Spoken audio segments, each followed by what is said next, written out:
That's it. That's super. That's it. Got it.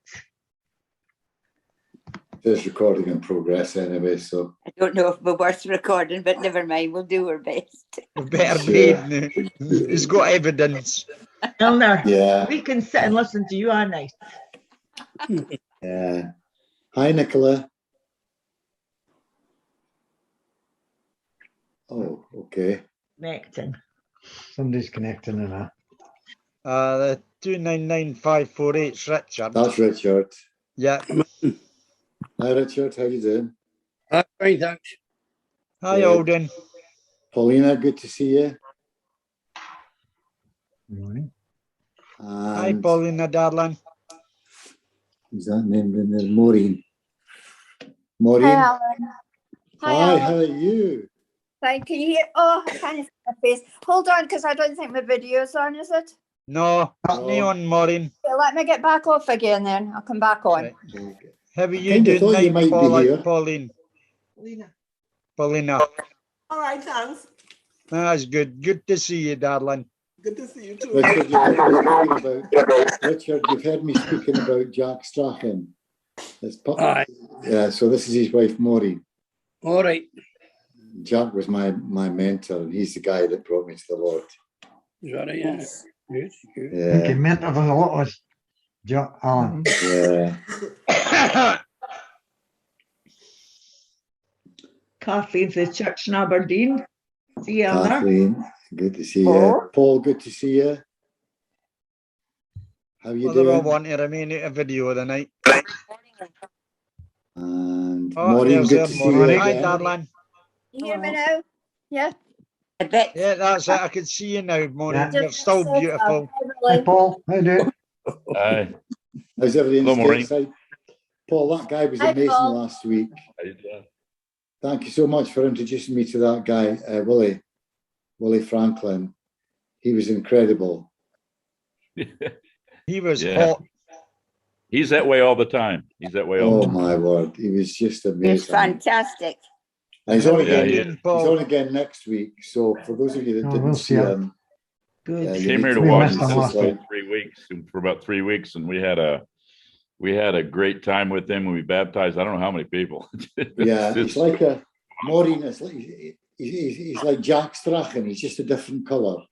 Oh, is He that would right? describe, yeah, he would describe a himself. different color, just like Jack. Describe himself as I was when he says he was 225 just- pound of chocolate. He never let an Yeah, opportunity I go love by. that bit. I'm just a big bar of chocolate sort of thing, you I know. know. We He call was him Uncle incredible. Chocolate. The kids do. Uncle Chocolate. Yeah. Lovely man. So great to see you all here. I guess for anybody that's not been at Spotlight, anybody that's not been to Spotlight before? Nothing. Yeah. Okay. So the whole idea of a Spotlight is it's kind of like a testimony, I guess, if you like. So it's not like a Bible study or a sermon or anything. So we've had ladies talking before and all the rest of it. So we start off with the speaker giving telling us about themselves and whatever they want to talk about for 20 minutes. And then we have a question and answer period after that. Everybody remains muted. And then when they want to ask a question, they put their thumb up or their hand up, then unmute, ask the question, and then remute. And that way it keeps everything in order. And yeah, so that'll be great. Great to see you, Graham. Graham. Nice to see you, Graham. I've been listening to some of the videos you've sent me the other day, which are fantastic. So we shall start, and we'll hand it over to Eleanor. Eleanor, just be yourself. Love and family. Well, I suppose when you get to 83, you do We're all have God's some very, parents. We're all God's very parents. great memories. Yeah. And I suppose I really have to start with my grandparents. They were both lovely people, devoted to each other and devoted to the Lord. Can you hear me okay? Yes. Very My good. grandmother was born in Buckie in the northeast of Scotland. and she was the second daughter of 4 daughters and 3 sons, all members of the Church of Christ in Buckie. My grandfather, who was also called Ennis, but no relative, Granny was Helen, he was James, and he was born in Cullen, a seaside place, but also connected with the fishing. He was the oldest of 4 brothers and a sister, and they had a boat called the Lovedale, which they made their living. Granny and Granda got married, and of course, Granny came from Buckie to Cullen and stayed in 124. That was the beginning of their married life and the beginning of our journey with the Lord. My grandparents, I don't know how long they were married when the First World War started, but it came along and the Admiralty started commissioning boats to work in the Navy. A lot of the boats in not Northern Ireland, in the Northeast were taken over. One was going to be my granda's, but they decided rather than hand their boat over, that they would join the Navy and take their boat to wherever they had to go. That was the start of the journey, and some research was done later years, and we found out that the boat went to Italy. On the way there, apparently, coming near Gibraltar, they were asked to identify themselves. And the skipper said, Lovedale. And then they said, where are you coming from? And they said, Portnokie, which was the next village from Cullen, which had a deep water harbour. Cullen Harbour was title. They carried on, as research said, and they arrived in Italy. They were awarded 2 medals, one apparently for rescuing some of the Italian royal family. The other one, we don't know. While my grandfather was in Italy, my grandmother, adopted my mother. And that's another story which you would have read maybe in Catherine Cookson and you wouldn't have believed it. But that's another story we can't go into. My grandfather came back from Italy and everything settled down and back to normal life, going to sea and going to church. In the long run, everything was more or less back to normal. My grandmother moved from 124 Seaton to a house in Campbell Street, where she ran a guest house for summer visitors, which Cullen was always very popular and still is to this day with visitors. When my mother must have been trying to calculate things out, was about 10, my grandfather were coming back to Yarmouth after a sea trip, and the Lovedale sank. All the crew were saved within another boat that was coming into the harbour alongside them. So now was the problem. Granda would have to get another job. And of course, just like today, I suppose, jobs weren't easy to get. But my grandmother's brother, Peter, who apparently was doing some research into fishing, trawling and different size of nets, put him in touch with a company which was a cargo boat, the Glebera, and he got the job as the engineer aboard her. And the boat sailed from Liverpool to Belfast with coal. On hearing this, my grandmother decided that she would sail up and go to Belfast so that Granda would have somewhere to stay when he came into port. Much against her parents and the brethren in Buckie, they thought, oh, she would surely be shot because the RAA was in the go at that time as well. Her reply was, the Lord's with me, nothing will happen to me. So my mother said that her and Granny set off for Belfast. All that she had was an address of a couple in the church in Belfast that she could go go to when she got to Belfast. My mother says that they stayed on deck all night because she wouldn't go down below, and she thought that's where she should be. But in arriving in Belfast, got in contact with a brother and sister there, a brother and sister Miller, and from there rented a house and then gradually bought one. As the years rolled on, she bought a house in the next street, actually, from where she went to live originally, Glencairn Crescent, number 17, which was to be the family home for some time. As my mother grew up, she met my dad and they got married. And apparently they were the first couple to be married in the new building that the brethren had bought in Billen Street, Belfast.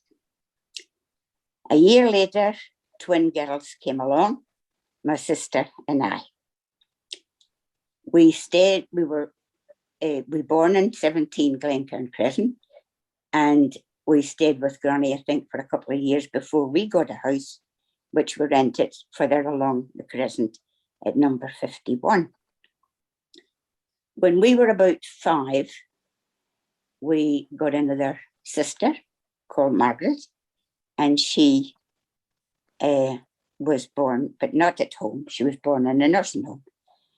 We continued, went to school, and everything just seemed to bowl on. Dad didn't keep too good sometimes, and he was in hospital a lot. Mom worked in the linen mills, and Dad worked in an office in an electrical company when he was fit. Church played a big part in our lives, as you can imagine. My grandmother would take us to church sometimes, and I remember coming home, Second World War was on. There was a lot of bombing in Belfast at that time, and coming home one night in the pitch black, the siren went off to say there was going to be a bombing, and Granny grabbed the two of us and started to hurry along the street. But the Lord looks after his own, and this taxi driver stopped the car and said, "Mrs., get in and I'll take you home." So we got home that night safely. Granny kept a wee notebook, and it was a brother, William Henry, that did most of the preaching in them days. And she would note down the sermon and what he was speaking about, always telling him when she was coming out, never come off the platform without giving the commission. That was one of our favourite sayings. Great, time marched on, and my mom and dad and Granny and Granda were always, the house was open to everybody to come and go, and things just bogged on from then. We were at school, and Mom would work, and when Dad was in hospital, and she kept the family going. It was the wartime. Everybody was in the same kind of boat. You didn't go hungry, but there wasn't a lot, but everybody helped each other. One, what was I going to say next? If there was any of the brethren or family from the north of Scotland were in the army, they would turn up at Granny's for a meal and get news about back home. Things proceeded, and the church grew, and there was a lot of young ones, which Mom and Dad tried to keep together. And we got evangelists, which one was a Brother McGoy and another one was a Brother Ketcherside. We had great meetings and great, in those days, there was a lot of outside, down at the end of the street, you would have like open air meetings. And everybody seemed to, whether it was because of the war, everybody seemed to be more godly. And the church was packed most nights. I remember the night that my sister and I got baptized. There was 5 young girls, and you just couldn't get room in the hall that night. But one of the brethren that had been across from America, they always seemed to stay with us. And one night coming home, this brother said to my dad, "Why don't you preach?" "Oh no, that was left to the older brethren." And he asked Dad about his work. And on the way home, my dad fluently, apparently, told them all about his work. Whereas the brother turned around and said to him, "Well, if you can speak like that about your work, how much more would you be able to speak about the Lord?" So from there on, my dad started studying and started preaching. We carried on as normal, just going to church and keeping the young ones together. Looking back now, when we left church on a Sunday night, the brother would be shaking hands with everybody as they left the hall. And this brother would leave half a crown in my hand and half a crown in my sister's hand, which we didn't realise was actually the money for our rent to keep us going when Dad was ill. That's the kind of things that you remember when you get older and you understand better. Granny and Granda were coming up now for more or less retiring age, and Granda got a letter from sister and Colin to say to think that he should be retiring and coming back and taking over the family home, which he had inherited being the oldest son. Granny wasn't very happy because she really loved Belfast and the brethren. She told Mum that if anything happened to Granda, she'd be right back and continue living in Belfast. So it was a great loss to us in the church, and they left back to Cullen. We were left, of course, to live our lives, and things progressed until one day we got a telegram from the brother and sister to say that Granny had died. So Mum and Dad and Margaret, my sister, went across for the funeral, left Margaret and came back and said that they had decided to go to Cullen to look after Granda. So everything was packed up and we left. The brethren can remember leaving the harbour at Belfast and the brethren all singing, "God be with you till we meet again."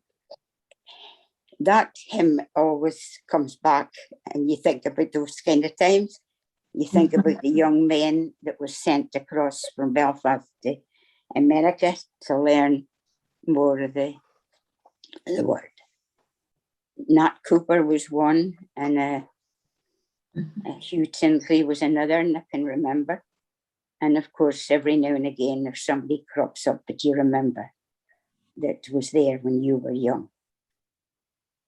Coming to Cullen after Belfast was a bit of a culture shock, I suppose, but we settled in. Dad got a job with an electric company.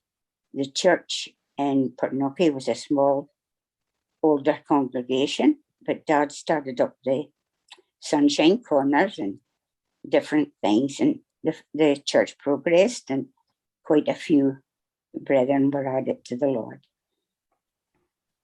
I could name some of them, but well, you won't probably know them. But anyway, things progressed, and we went to school, and then just not long after we were in Cullen, we got another baby sister, Sarah, which most of you know now. And we went to high school, and Dad, instead of being an electrician, got the job as salesman, which he was a good talker, I suppose, and electric was being installed in a lot of the houses in Cullen. We when Granny arrived in Cullen, my dad and Margaret went across one time to put the electric in for them into the house they had bought, because it didn't work out, 2 women in one house in Cullen, and they had bought another house. So Dad went across and wired it. So when we arrived in Cullen, my dad already knew the electrical shop, I suppose, and he got the job there. We continued going to school, going to church, and everything just boiled on. By this time, of course, we had met a lot of the brethren in Peterhead and got to know the Strachan family and all them, and which even to today is still some of our favourite brethren. The trouble began, of course, in the church when Dad and them continued to preach baptism for the remission of sins. And it came to a stage where Dad and them weren't allowed on the platform. And when brethren came from Ireland to visit us, they weren't allowed on the platform either. Brother Sandy Cooper and his son Nat had been on holiday. And we were quite excited, thinking, oh, they'll be preaching, it'll be a young lad, and everything, told our chums to have to come and hear him. But that never happened. Things progressed, and the brethren decided that they would no longer be able to stay where they were. And some of the brethren in Buckie were having the same problem. So they decided to leave and go and meet in the townhouse in Buckie. After a few years, of course, they managed to get some money together and build the building that we're in at the moment. As time went on, my dad came home one day and said, I was at Portnocky today and I met a lovely woman, Christian woman, and I could not believe it, because she said she was Bill Pirie's mother that worked with Dad. And this was a young lad that had just come home from Germany after doing his national service. And I think he must have been bragging about what they've been doing at the weekend and where they had gone and what girls, had met and all the rest of it. And Dad didn't approve. But at that time, I would have only been about 15 and he was 21. So there was no connection there at all. Sometimes we would meet coming home from church, and he would give us a lift home from Portnocky, when he was going over to Cullen to pick up his parents that went to the Brethren Church in Cullen to take them home. Things progressed, and the church grew, I suppose, as you would say, with the 2 congregations coming together and the church being the new hall being built. Dad went up and down quite a few times to Peterhead to help out there when the men were all at the sea. Anne and I, every opportunity we could get, would go down to Peterhead because the young ones were there. Christmas time, holiday time, any time we could. So things progressed, and I suppose you could say that I started going with Belle. Dad wasn't very happy, but we carried on. And actually we got engaged down in Peterhead. My Belle, being brought up in the Brethren Church, when we were going together, made a profession of faith. And of course, the first thing I said to him was, when are you getting baptized? Oh, I don't need to get baptized. My mom and my uncle says that I'm saved and all I have to do is to wait. And when I feel more convicted or more qualified, I can get baptized. So that was the only thing that we really didn't argue about, the only thing we didn't agree on. And I would tell him to read some scriptures, and my dad, when he was out with him, maybe working, he would tell him to read the scripture and so forth. By this time, my dad had left his employment and started up in a small shop in Portnocky, and he would do electrical work and Mom would sell in the shop. But of course, with Dad not having the health that he should maybe have had, Bill decided to leave his job and go and help out in the shop with Dad. We got married, but within a few months of being married, my husband realised, Bill realised that he had to be baptised. So we lived with his parents at that time in a flat above them, and we all went off to Peterhead for Bill to get baptised. Little did I know then that he would become a preacher and a teacher, and he did. But we had a great time, and everybody in Peterhead was just delighted as well. Things progressed, and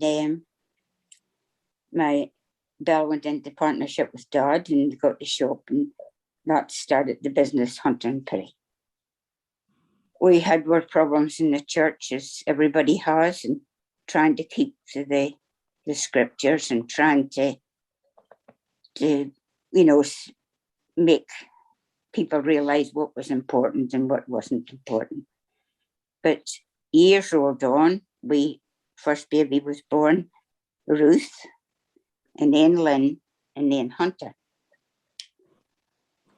My sister Anne married a Cullen chap, she became a doctor, and she left for America and London. Margaret met and married a chap, it was in the oil, and they went to, first of all, Malta and in different parts of the country, ending up in Singapore, where she meets with the church in Singapore now, and got lost in the London hospital fraternity. Ray got married too. She married David Murray, and they both help in the church in Buckhead, just now. My daughter Ruth progressed, and she got married to Alan Moyth, which works with the church in Kirkcaldy. Lynn, after she'd been married for a wee while, became a Christian, followed by her husband, Bruce Cheen, and they worked with the church in Aberdeen as well. My son and his wife worked for a long time with the church in Buckhead, but with a very sudden divorce, they are now in the wilderness, and we just keep praying that one day they will come back. My oldest daughter Ruth had a son and a daughter, both Christians, and both work with the church in Kirkcaldy. Lynn has 3 of a family. Billy is offshore, and he attends the church in Dundee. Emma, the Christian, married Stephen, who became a Christian as well, and they help in the church in Aberdeen. Well, I think that's about it. We carried on. My husband did his best to keep things going right up to the end, and I lost him the same time as Maureen lost Jack in 2018. Mm-hmm. They did their best to keep things going right up to the end, and I'm privileged to be his wife for 60 years and 6 months. So if there's anything else you would like to ask me, I'll try and answer. But remember, brethren, no matter what happens, the Lord is on our side. And even though we have the COVID and all the rest of it, one thing that I learned during the lockup was that God is with us. We had time to concentrate on the things that mattered. Be still and know that I am God. came to me lots of times when we were sitting quietly, I hope, praying, meditating, and realizing what's important in this life. Thank you for listening. Eleanor, I found your talk amazing. Thank you very much. I've got a question I want to ask you, but first, before I do that, I want to just welcome Ruth. Thank you for coming. People I missed out at the beginning. Lynn Shane, Paulina, great to see you again. Joshua, wonderful to see you come along, and Kathleen as well. Welcome. That was really, really great to listen to, and so eloquently delivered, Eleanor. I wanted just to ask you, what do you think? What's the major difference? Are there any differences you've seen between the brethren long ago and in the early days when you first became in the Church of Christ and now? What do you feel has changed, or is there anything changed? Not really. I think most brethren do their best. Most brethren do what they think at that time is right. It's not always right. And we always have values to say, go back to Scripture and search and make sure these things that you're doing and saying is the Word of God. And, though we have our ups and downs and we maybe don't agree with every brother, it shouldn't cause division. You should be able to sit down with love in your heart and work out what you think is right and what they think is right, and come to the conclusion that God is there to keep us right.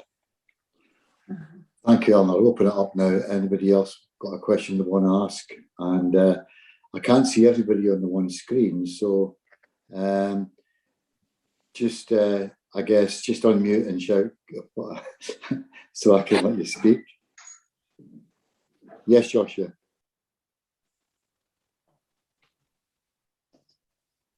Sorry, did you want to speak, Joshua? Sorry, okay, I thought I saw your hand going up. Anybody else got any questions?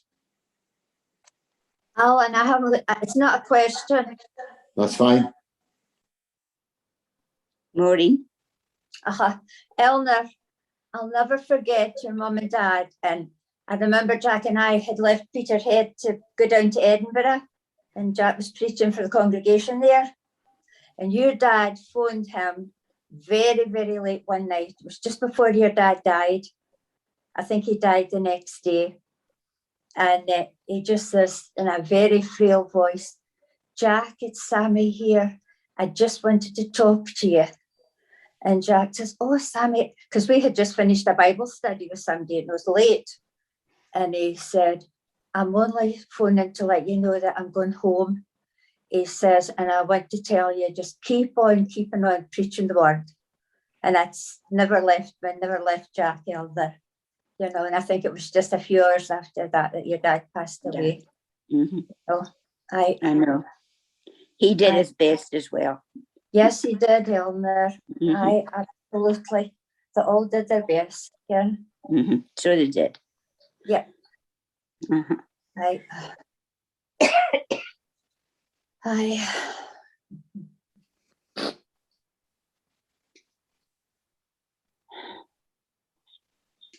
I'll sleep better tonight.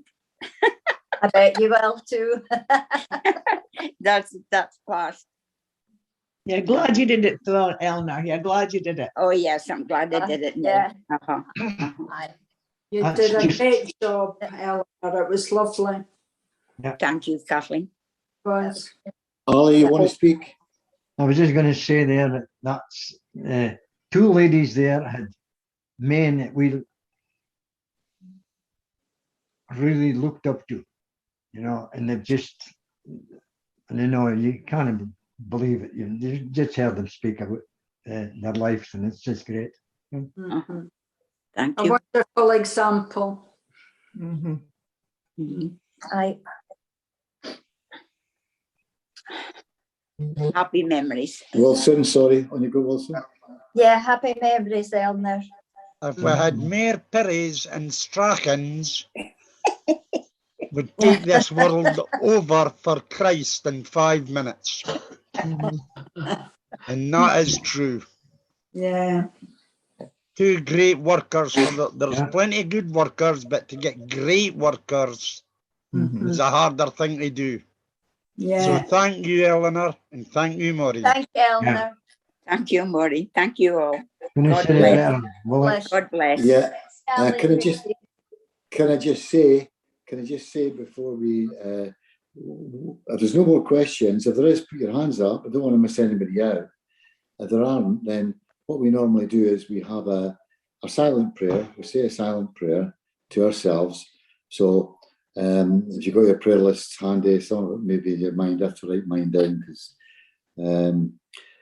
that's me. But we do that, and then I say the amen at the end. And then next week we have, and if you've not heard this guy, oh my goodness, oh, what was he like, Eleanor? Oh, he was fantastic. That's what I said. How can I go on after that? Oh, you know, he was just absolutely amazing. I know. Very much a personality like Jack Strachan. He could just burst into song. That's it. And he says his wife didn't like to go shopping with him because every place he went, he would be talking to somebody about, if he went into a restaurant, he would say to the waiters, they'd say, what would you like? He'd say, well, what do you want me to pray about for you? He would say to strangers. He's You know, just, you know, he would talk to people in the queue in the supermarket, just strangers. I know. Obviously, and his first year as a Christian, he brought 100 people to be baptized. I know. And he's a former football player. He's just so exciting to listen to. And all the things he was speaking about, I'd been speaking to my granddaughter the day before, and I just wished that she had been on with me because she would have gotten all our answers, one after the other. It was just fantastic.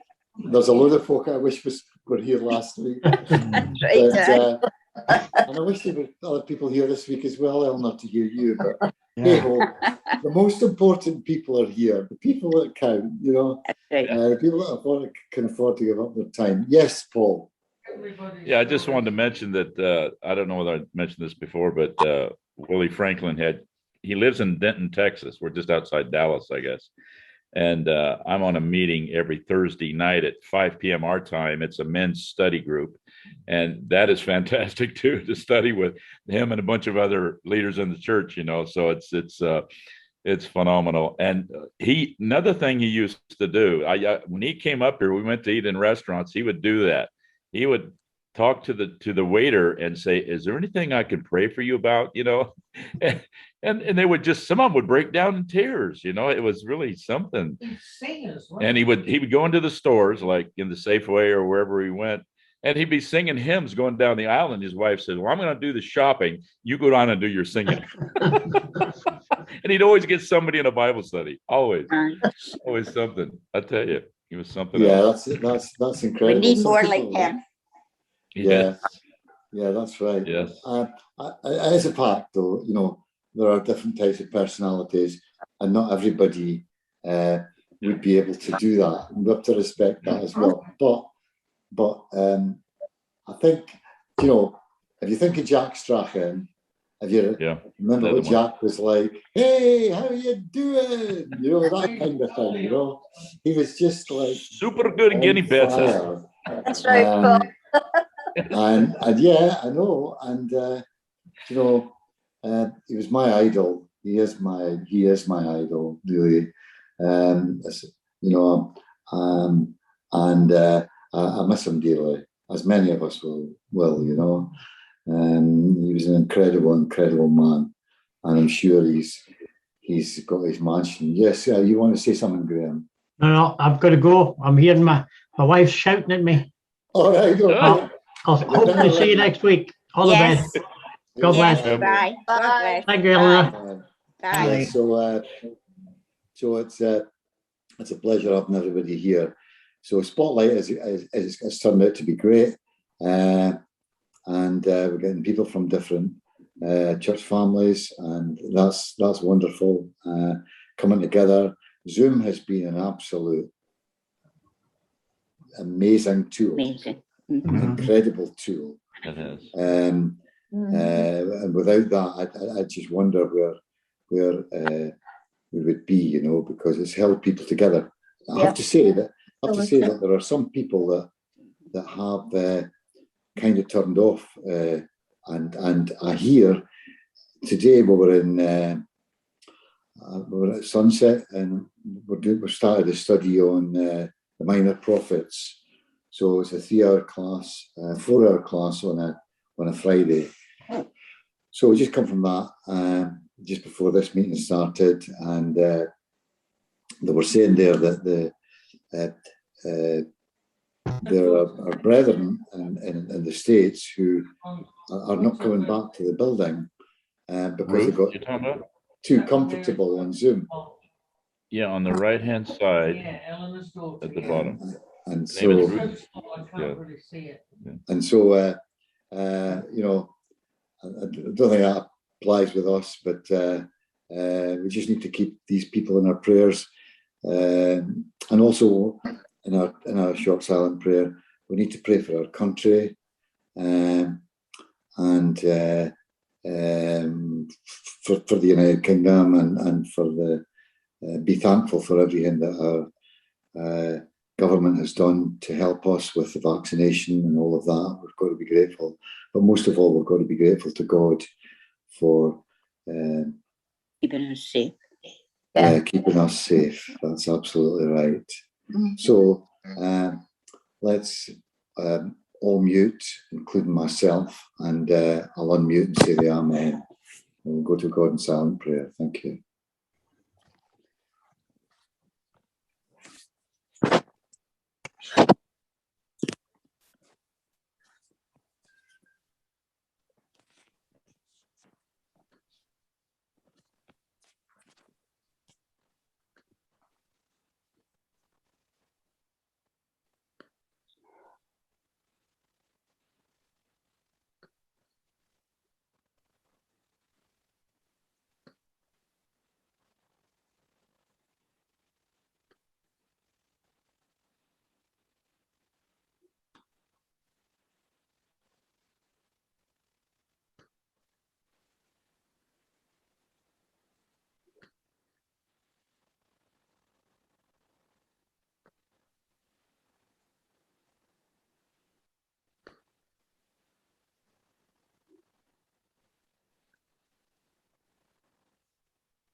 Amen.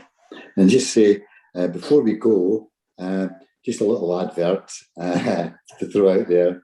At 10 o'clock every morning, we have a meeting on Zoom that where we read 2 passages from Scripture and a corresponding story out of our daily bread.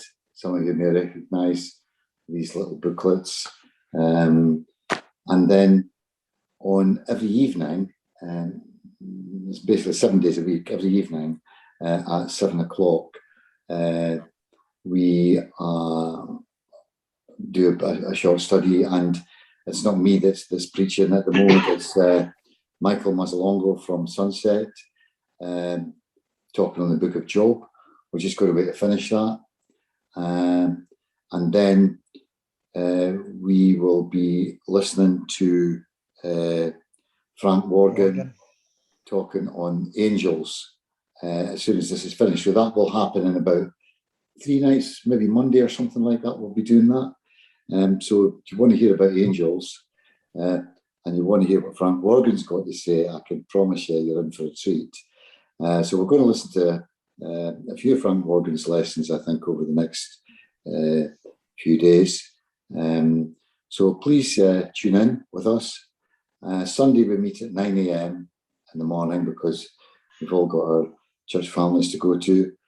to worship, but we still have our meetings at 9 a.m. I think we're close to, must be close to 9. I haven't counted, but they're a body load, Alan. 800 or 900 meetings we've done since lockdown started, and it's been we haven't had many people, but the people that have been there have said how they benefited from it, including myself. Including myself. I feel that it's brought people closer, and as Eleanor said in her talk, which was very, very true, be still and know that I am God, and it's allowed us to be still. And it's given us an opportunity to talk to God, to improve in our relationship with Him. I wouldn't say, someone got on to me once for using the term better Christians. You're either a Christian or you're not a Christian. But what I mean when I said a better Christian at that time was, a stronger relationship with Christ. And that certainly happened for me. And all I want to say is, God bless everyone, and look forward to seeing you on this channel next Friday, if not before. Yes, Betty. Alan, it's just you're still recording. And I was going to say, how do you get this recording? I've yet to find out.